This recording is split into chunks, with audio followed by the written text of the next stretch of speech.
Hi there, welcome back to my shop. I got a couple of stickers recently. First one was from Blake, who is the son of Yappy Makes that I featured just recently. Now Blake is a 12-year-old and his channel is called Crafts with Blake. I'll put a link to that in the description box down below, and his dad says he just loves turning.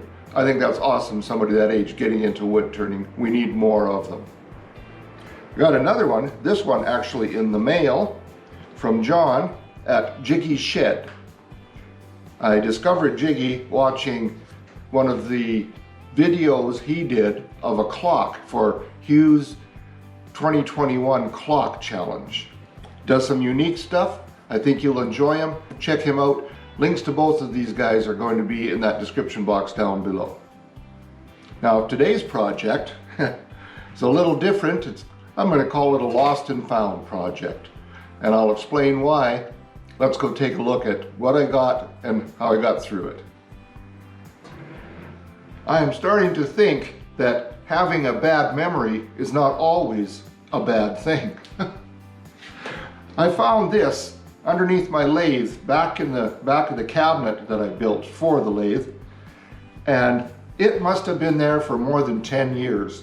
I think what happened was I started turning this before I had any skills at all and gave up, thinking I'll just set it aside until I know a little bit more about turning, take it out and see what I can do about turning this. Now it's a piece of Manitoba Maple Burl. I can tell by the red streaks. In the US, they would call it box elder. As I was saying, I think I turned this between centers, put a tenon on this end, put the tenon in the chuck, and then started to create a tenon on here. Didn't do a very good job. It's really rough. So I think what I'm going to do is I'm going to put this back on the lathe, and now I'm going to see if I can clean it up and finish this the way it should have been. I've already put it on the lathe to see if it's going to spin. It will. 750 RPM is the maximum I can get out of it. I prefer something over 1,000, but that's just my comfort zone. I'm going to have to wait to get to that. As you can see, it's much higher on this side than this, so it's definitely going to stay out of balance the whole time, because I want to leave some of these knobs, whatever you want to call them, on here. And let's take this over the lathe now and see if I can do a better job than what I did when I got it to this point.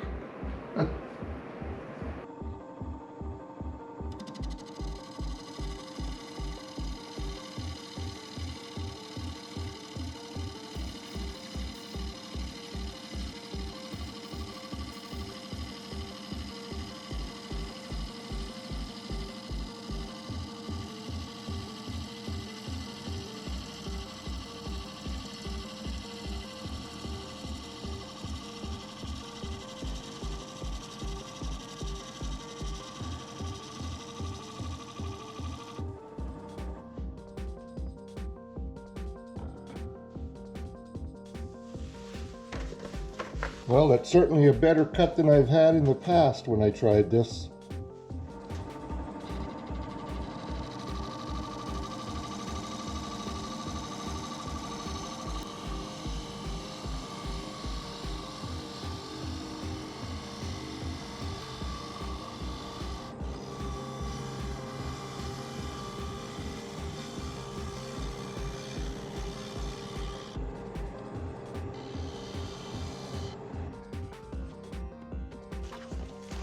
Well, that's certainly an improvement over what I found when I dug this out. I think I'll take it down a little smaller at the base. It seems a little wide.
This wood is incredibly dry and hard.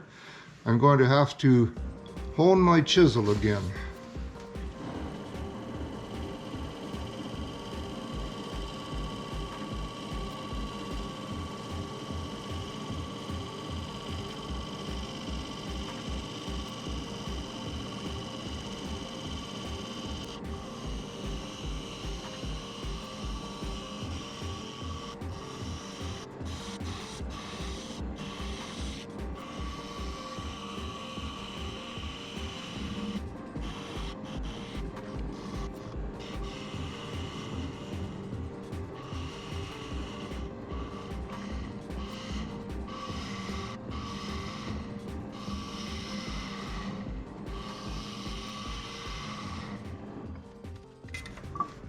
All right, plenty hollowed in there.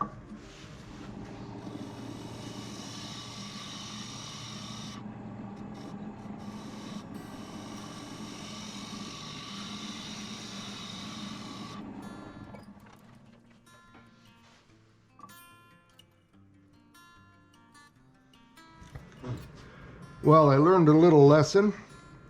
I usually record with 2 cameras. And today I decided to just use the 1 camera, and of course I had an SD card error and didn't know it until I had done a lot of work, and I don't have the video. So I can't show you that I made the mortise for the chuck jaws so I can reverse it into there, the logo coin recess, put the rings in, and sanded everything. So I'm sorry about that. I have this sanded to 320 grit, and sharp-eyed viewers might notice that I am not using any sanding sealer. I would prefer sanding sealer. The problem is it needs to be sanded off, and to try to do a decent job in this area, just a little too difficult. So I'm going with no sanding sealer. I'm going to use Howard Feed and Wax on here. I really want to see how it's going to make this bird's eye and some of the other figure pop here. Let's see what this looks like. Oh man, that's beautiful. I really do love maple. So I'm going to put Howard Feed and Wax on the entire piece, let it sit for a while and buff it up. And I'm going to reverse this in the chuck and start turning the inside. All right, it's soaked in real well, in spite of the fact this is very dense and hard. I put 2 coats on actually. So now I'm going to just buff it off real well. These areas where I can do it running, I will do that right now.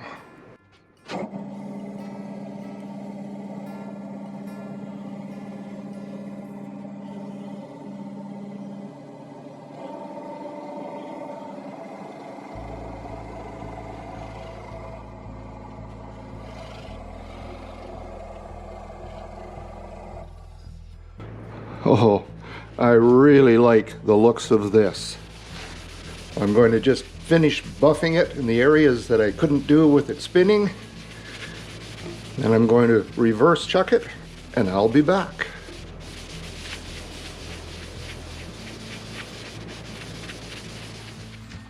I'm going to be turning at 750 RPM with my 3/8 inch bowl gouge. It's ground at 50 degrees.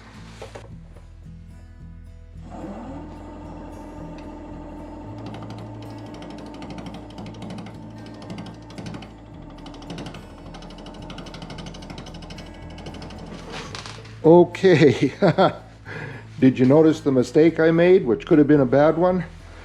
I didn't bring the tailstock up there for support. And if I had got a little bit of a catch, I could have torn it right off of this chuck.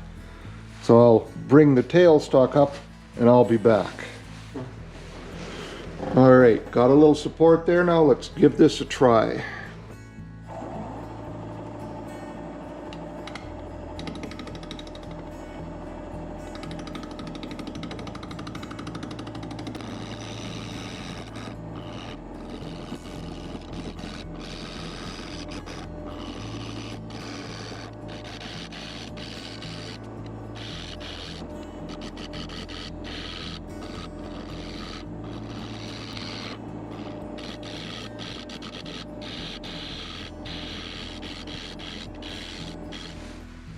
I don't really like using pull cuts in here, but the problem is with the 50-degree grind I've got in here, the tailstock is in the way. I can't get that in there.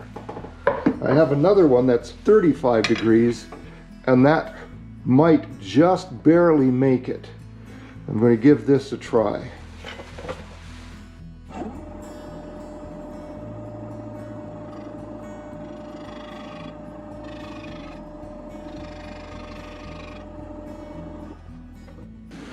Nope, there's just not enough speed. I'm going to see if I can make this negative rake scraper go in here.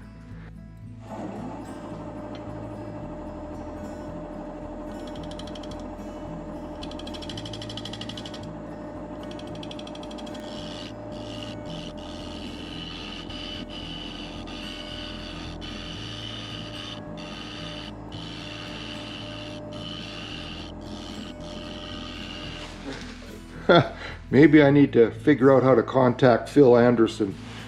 He has some miraculous ways of making things work. I guess I'll just keep going with the scraper. This is going to take some time, so I won't keep you around for the whole thing, I don't think.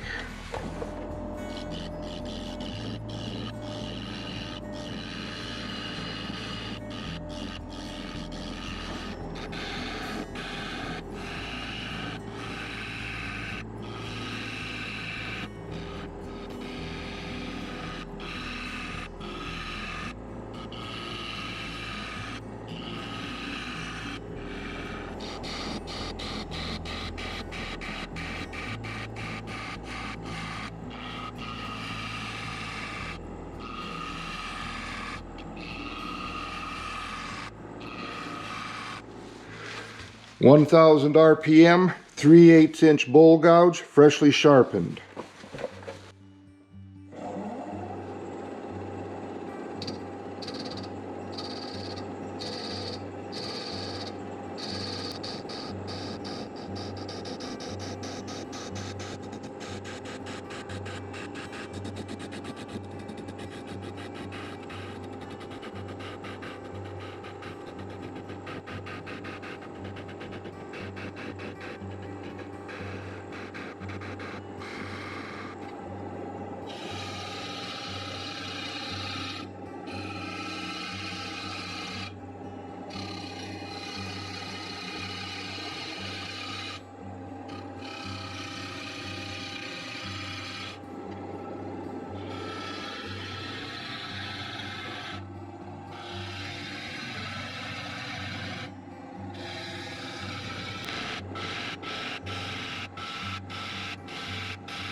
I am wearing a glove on my left hand now, and the reason for that is that this edge is real sharp and it's starting to get closer than I'm comfortable with to my hand.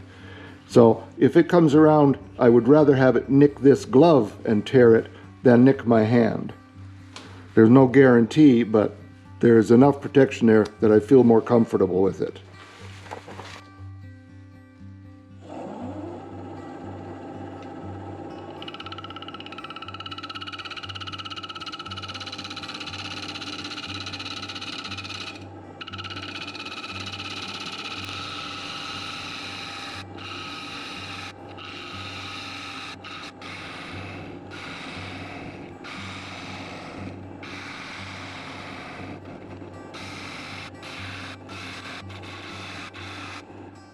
This wood is so dry, about the only thing I'm getting off of here is just dust. So I think it's time to hone this gouge again. I've been doing that quite frequently.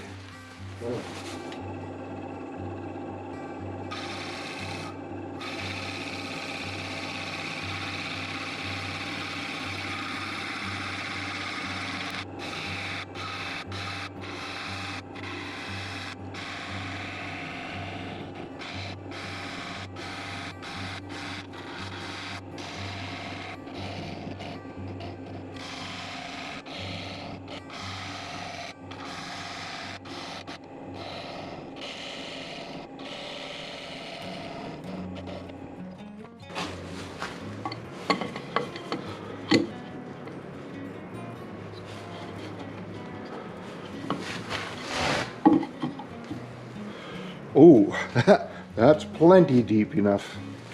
I think I'm just going to get the negative rake scraper and try to clean this up with that.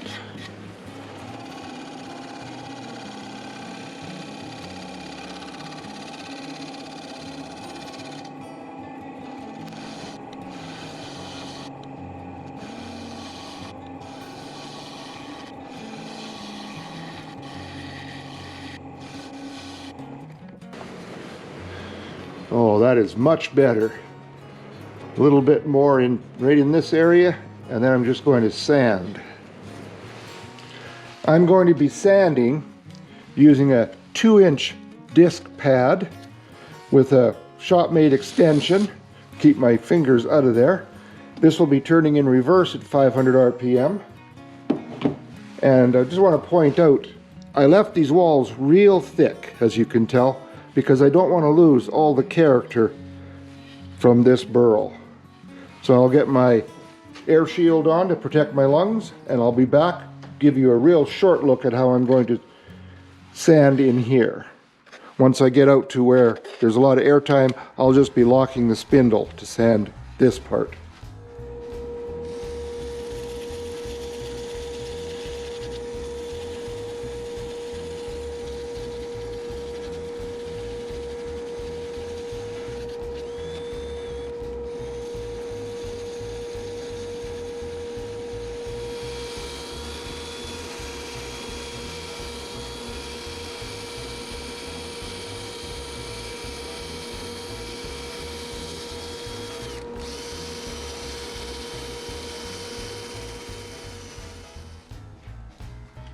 Well, there you go.